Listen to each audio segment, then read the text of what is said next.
What's going on, guys? Nick Lesagore here, Exit 12 Homebrew in the house. I'm here on a Saturday morning. Kind of got a little bit of a late start.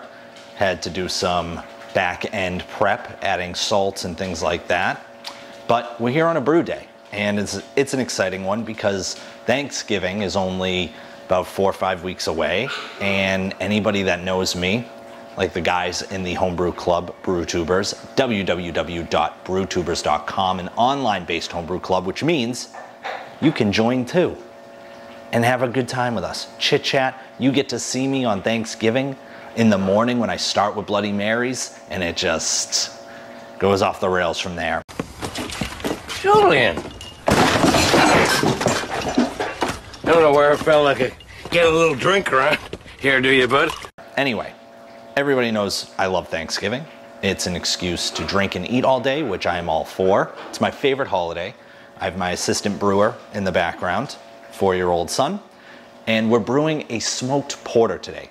Perfect for mid-morning drinking. Low ABV.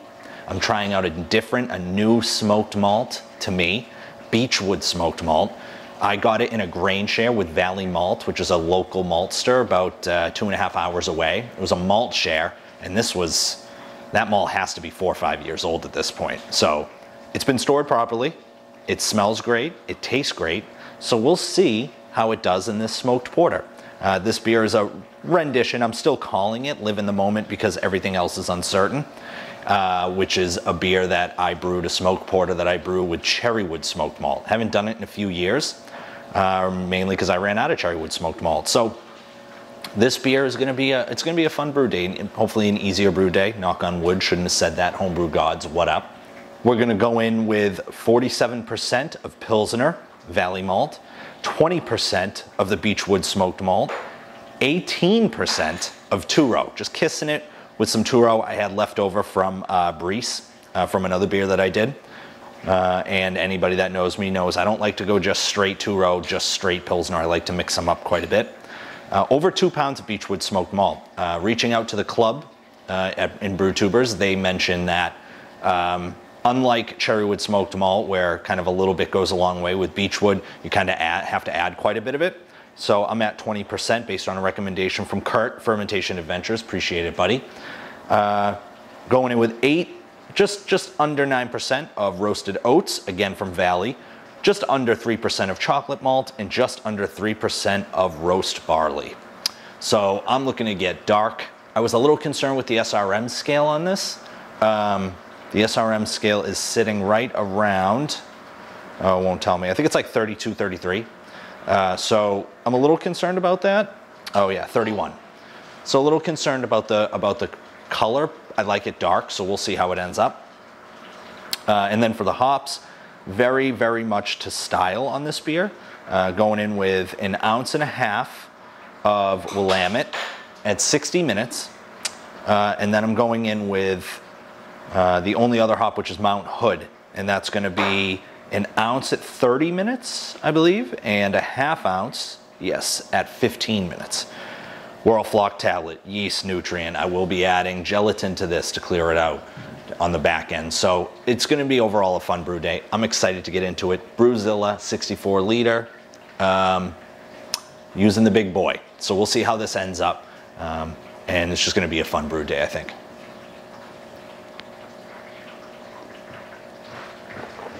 I do have the Brewtubers mug.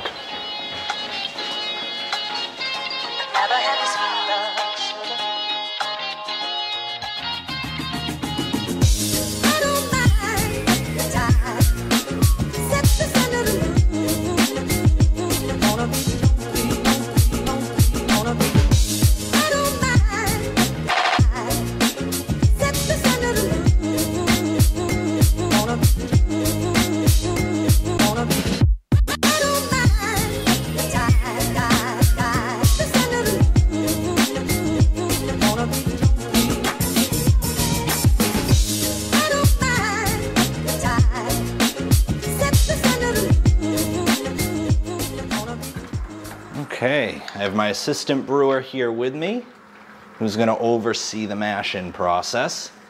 So let's get mashing in on the smoked porter. right. Let's move this.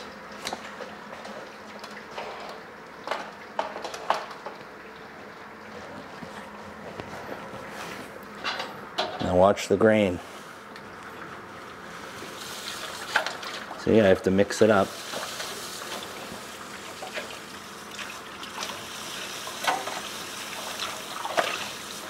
I got some on my hand. You did? Yeah, give a sniff. Smell in there. That smells yummy. Doesn't it smell good? Yeah, it does smell good. Why is it going all over that? It's all right, we'll clean it up. Oh yeah, nice and roasty. That's grain dust. That's grain dust, that's right. Good job, buddy. You're learning. Yeah. See how we're mixing up the grain? Yeah. That's a lot of grain. Yeah, it is. That's a lot of grain. Oh, there's something about darker beers when you're mashing in. They just smell better.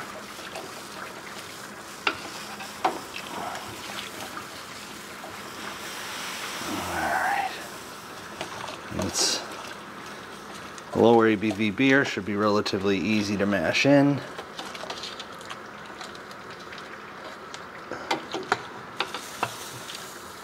Don't do that, bud. Because take some, put it in your mouth. Yeah. Go ahead, put that in your mouth.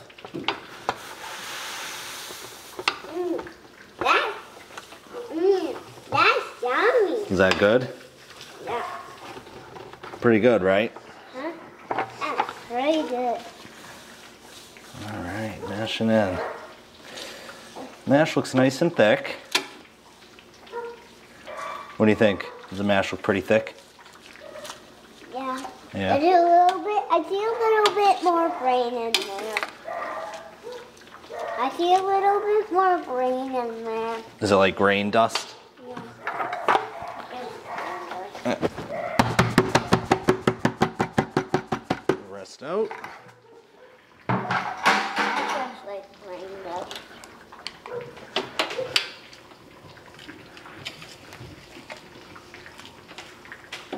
That was just a grain dust.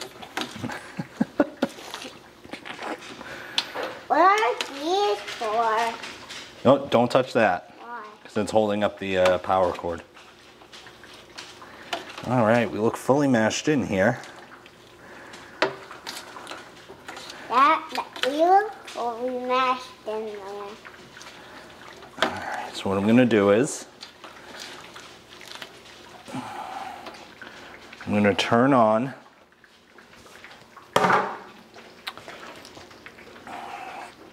take that apart. Turn this on just to get everything off of the side. Can I try? Yeah, go ahead.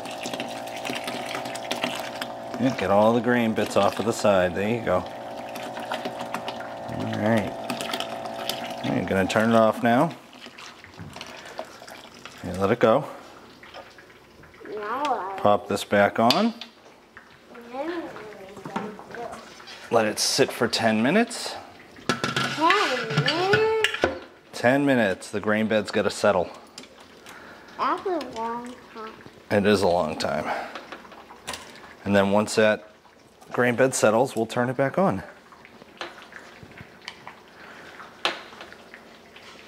But when is that thing gonna turn on? In about 10 minutes. We'll wait 10 minutes and then turn it on.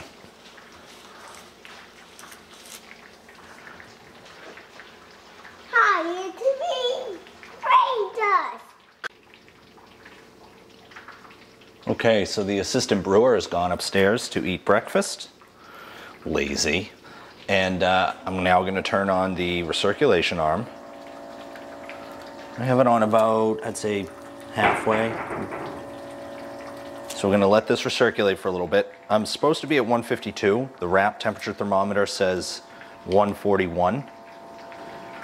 The unit says 154. So that when the differential override turns on, what happens is the heat turns off, which is not good for me in this case because I'm leaning on the wrapped temperature thermometer to give me an accurate temperature. I have the probe, which is on the right side, your left, and then I have the wrapped temperature thermometer, which is on the left side here. So it's reading on two different ends, in theory, of the mash. Hopefully this differential override will erase pretty soon here as we get closer, and we can really mash in. Or really get to that mash temp. The heater just turned on. So the built-in says 152.2, the wrap temperature thermometer says 141.2. And the assistant brewer's coming back down. So I let the recirculation run for 3 minutes before pulling a pH sample. The 3 minutes is up. I'm gonna start the timer here for the 60-minute mash. And we're currently sitting wrap temperature thermometer at 153.5 and the built-in at 147.4. Differential override is on, which means the heat is off, which is okay because I'm shooting for 152. And I'm really relying on the wrapped temperature thermometer. So in the 3 minutes, the temps kind of balanced out a little bit. So now, I'm going to take a quick sample here.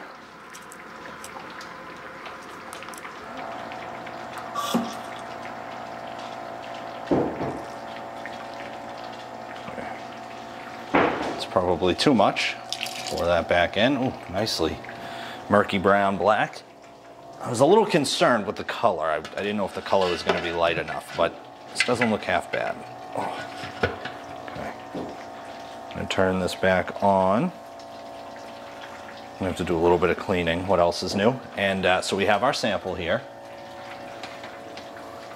I don't know if you can see that or not. There we go, have our sample here. So I'm going to take a pH reading and we'll see where we're at.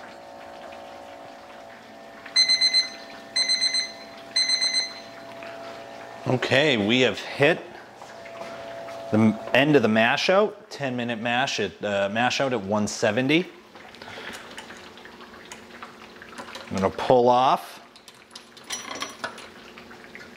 the tubing here. I'm also going to take out the wrapped temperature thermometer.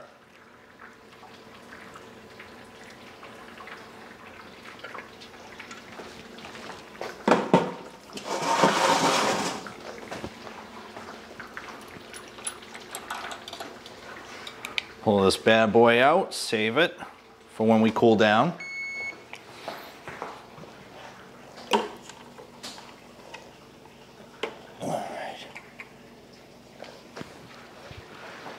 All right.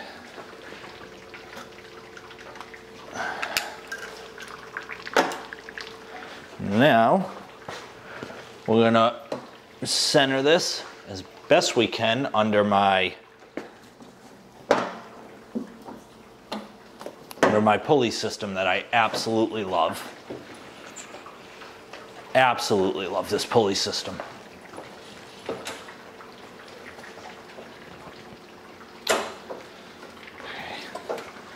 This has made things so much easier. I plan on eventually doing 10-gallon batches, doing some experimentation with different yeasts and things, but for now, that's when this pulley system will really come in handy.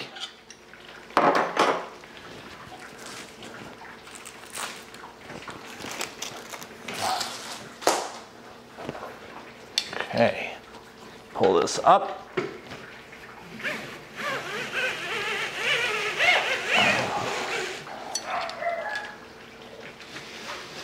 All right.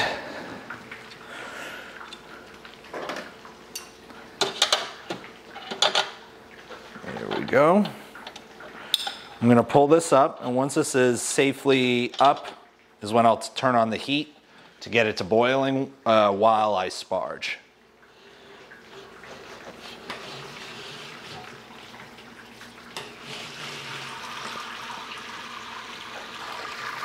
I don't know if you can hear that or not.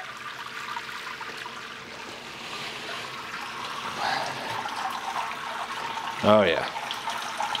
Fantastic flow. In theory, I probably could have had the pump on. I have the 25 watt pump. I could have had the pump on all the way. I was getting no resistance. There was no stuck mash whatsoever. Okay.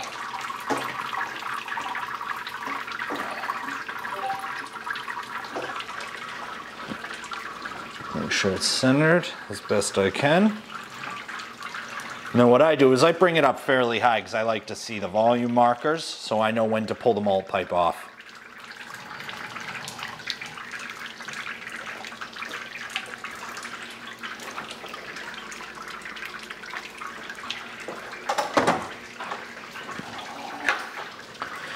Make sure we're not dripping too bad. All right. Things look pretty good. So now, we're gonna sparge. Sparging with about 3.5 gallons.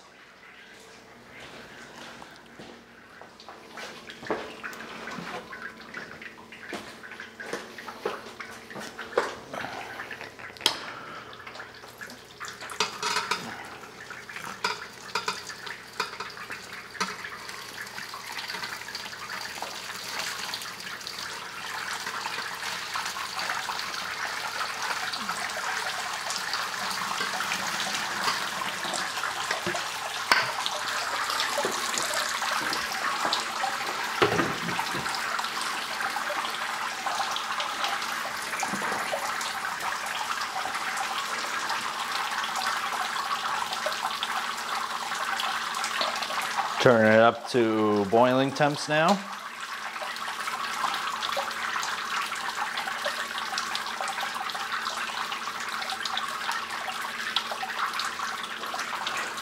And once we get done sparging, I'm going to start the boil.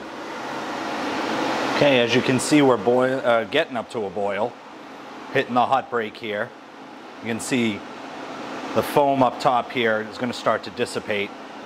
Getting some boiling here around the sides. Once this thing gets going on a rolling boil, which should be any minute now, I'm going to take a sample to test for pre-boil. I did not take a first running sample today, just kind of slipped my mind. Also, it's a low ABV beer, so if I'm low, you know, I just boil a little bit longer. If I'm high, then I take it off a little bit sooner. So in the event, it won't happen, but in the event that I boil over, I have this Fomax. Put a few drops in there, should be good to go. All right, we're getting up here to a rolling boil. I'm gonna start the timer now.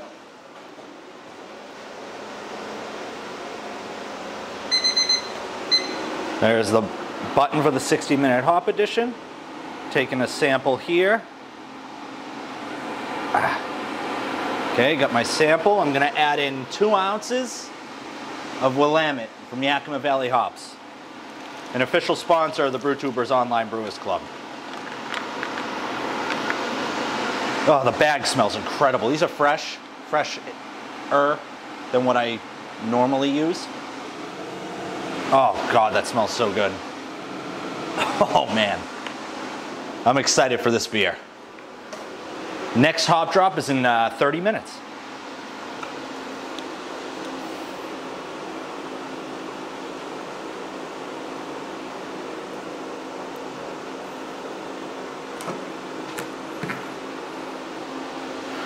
Okay, I got my sample here on my refractometer. We're shooting for 1.040. The beer's around like 4.8 to 5%. Shooting for 1.040. We're at 1.043. A little bit high, but I'll take it.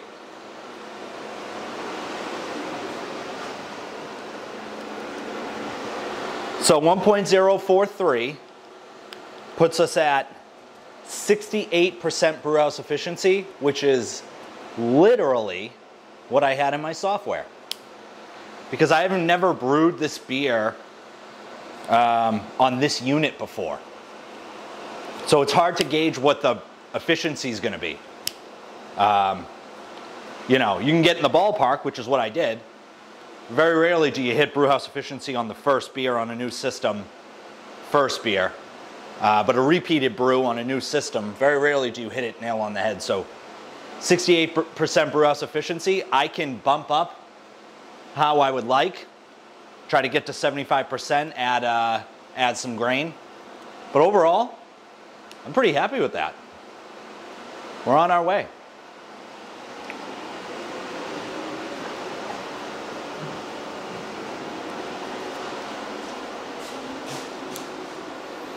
Okay, let's weigh out some hops.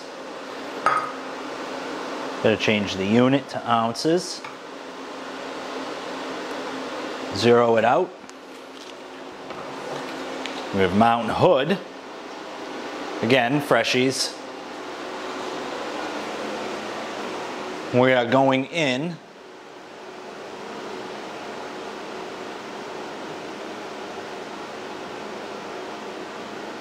We're going in with 1 ounce at 30 minutes and half an ounce at 15. So we're going to measure out the 30-minute edition first. Yeah, these ones smell just as good too. Oh God, that smells good. Oh.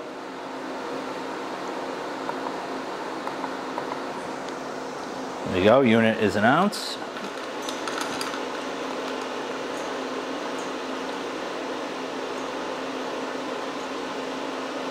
Get that 1 ounce in there. Kabang.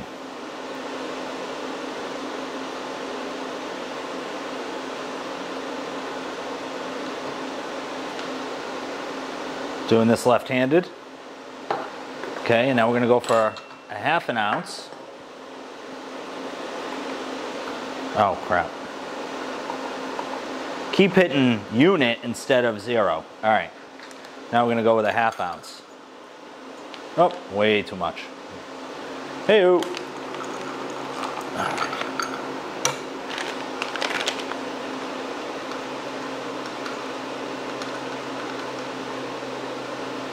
A little bit, a little bitty. All right, half an ounce.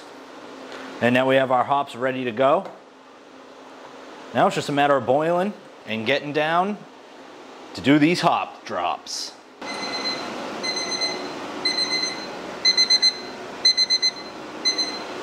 Okay, that's 30 minutes. Adding in an ounce of Mountain Hood.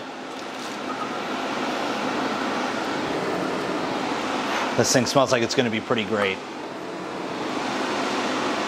The ounce of Mountain Hood should give the beer more of an aroma, you know, add to that porter aroma of like grassy, maybe a little floral. We're not going for fruits here, people. We're going away from that. A little bit different of a brew day today at Exit 12.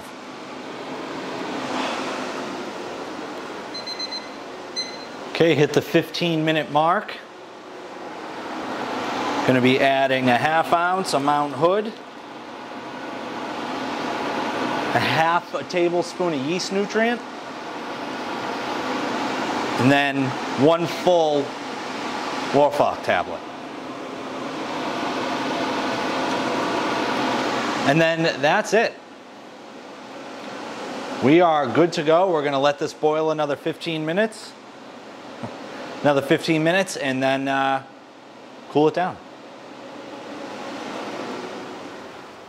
Okay, we're sitting at 68 degrees up here, 67.9. We're going to transfer to the fermenter now. I assume I'm going to have to turn on the pump. The beer has been sitting for about 10 minutes. Oh, that was almost bad.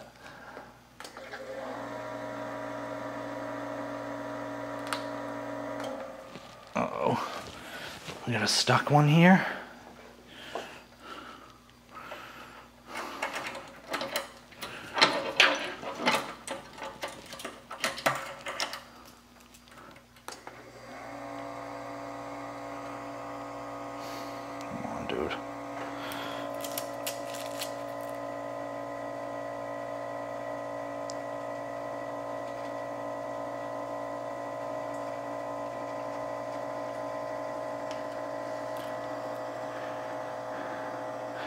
Trying to get it through.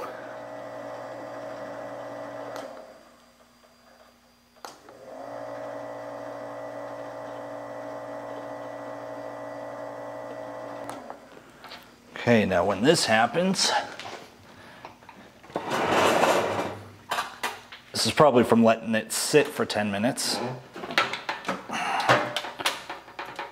What I like to do is I reach under and I try to play with the tubing a little bit.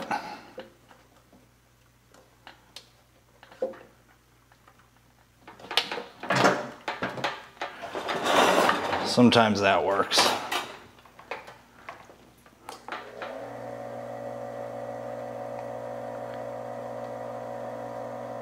All right.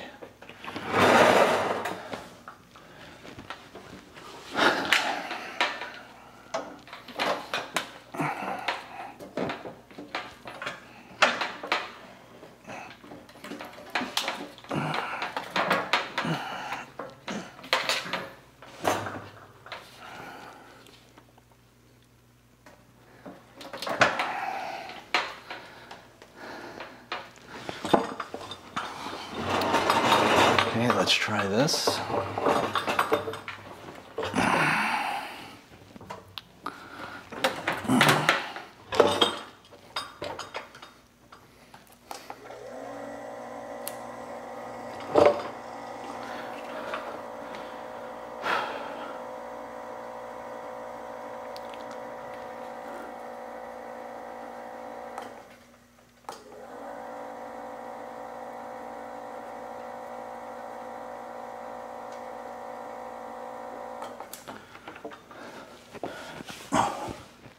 Okay, done with the brew day. Just need to pitch the yeast.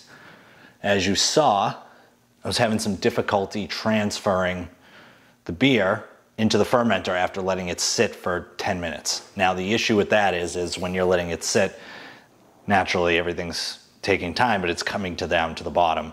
And when you have a zero loss system, you know, it's got that curved bottom so that you don't waste any beer. The issue is that sometimes if the filtering isn't adequate, which to be honest, the false bottom is a little bent, some stuff can kind of get in. Now the frustration is it's a big pump, 25 watt. I added 2 ounces of hops total, 3 ounces of hops total, and I'm having an issue with transfer. Now with Donovan, which is the New England IPA, 8 ounces of hops in the Whirlpool, I think, and I didn't have an issue. So I'm thinking maybe it's a grain thickness issue, or grain milling issue rather, I should say, because I double mill the grain. So I'm gonna have to go back to the drawing board and play around with the mill gaps and see what I end up getting. With that said, I had to pick up the 64 liter unit and dump it into the Brewzilla. Ended up with 5.5 gallons, and that's with leaving some out. Ended up with 5.5 gallons at 1.052 for an OG. I was aiming for 0.46, but I knew I'd be a little bit high because I was 0.43 for pre-boil. So I knew that I was going to be pretty high. So I moved 9 points essentially. I think it's 1.052. The tilt is reading 0.50, and I'm waiting for the foam to come down on the sample, which I'll grab right now. Look at the clarity on this thing. That's one thing I gotta tell you I absolutely love is how clear. I mean, I pulled right out of the fermenter, but at least this gives me hope for the beer, even though I had to transfer it. Had to transfer it the old-fashioned way, just dumping it out. Oh yeah, it smells smoky. Really nice.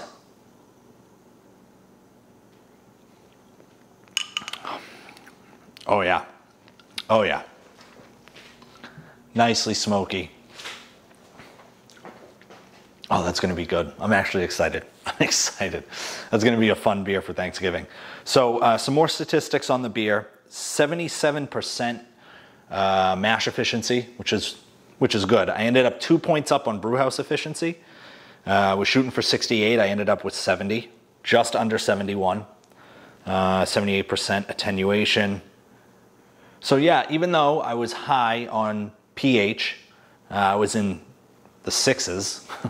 I was shooting for 5.48, 5.45. Things seemed to go pretty well in terms of the brew day. The only downside, the only difficulty I had was at the end. Now there's two ways I could probably go about this.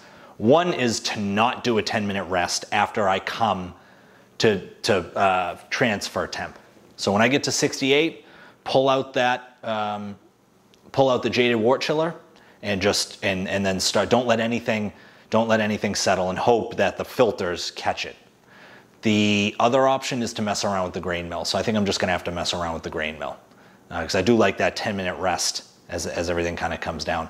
Otherwise, a good brew day. I'll follow up maybe with a tasting, and we'll go from there. Thanks so much for watching. L'chaim.